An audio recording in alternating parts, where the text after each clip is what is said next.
രോഗിയെ ചുമക്കണം, കല്ലിൽ തട്ടി വീഴാതെ നോക്കണം. കോഴിക്കോട് കോട്ടൂർ പഞ്ചായത്തിലെ കല്ലോട്ടുകുന്ന് അംബേദ്കർ ആദിവാസി നഗറിലെ മനുഷ്യർ വഴിയില്ലാതെ വർഷങ്ങളായി ബുദ്ധിമുട്ടുകയാണ്. പ്രശ്നം അധികാരികൾക്ക് മുൻപിൽ പറഞ്ഞു മടുത്ത ഇവരുടെ മുൻപിൽ ഇനി പ്രക്ഷോഭമല്ലാതെ മറ്റൊരു മാർഗമില്ല.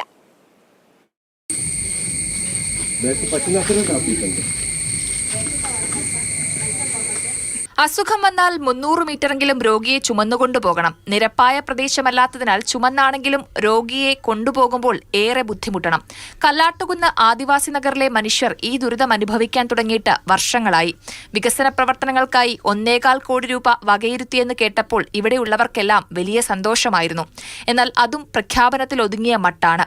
അധികൃതർ വരും, അളവെടുക്കും, കുറ്റിയിടും എന്നല്ലാതെ ഇതുവരെ വ്യക്തമായൊരു തീരുമാനം എടുക്കാനും ചെയ്യാനും അവർ കഴിച്ചില്ല. ഒരു പദ്ധതികൾ 1 കോടി MLA ഫണ്ടായിട്ട് 1 കോടിയും പിന്നെ കോട്ടൂർ പഞ്ചായത്തിൻ്റെ വക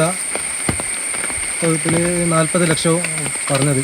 16 കുടുംബങ്ങളാണ് ഇവിടെ താമസിക്കുന്നത്. പഞ്ചായത്ത് ഭരണസമിതിക്കും MLAയ്ക്കും എത്രയോ തവണ ഈ നാട്ടുകാർ നിവേദനങ്ങൾ നൽകി, പരാതി പറഞ്ഞു.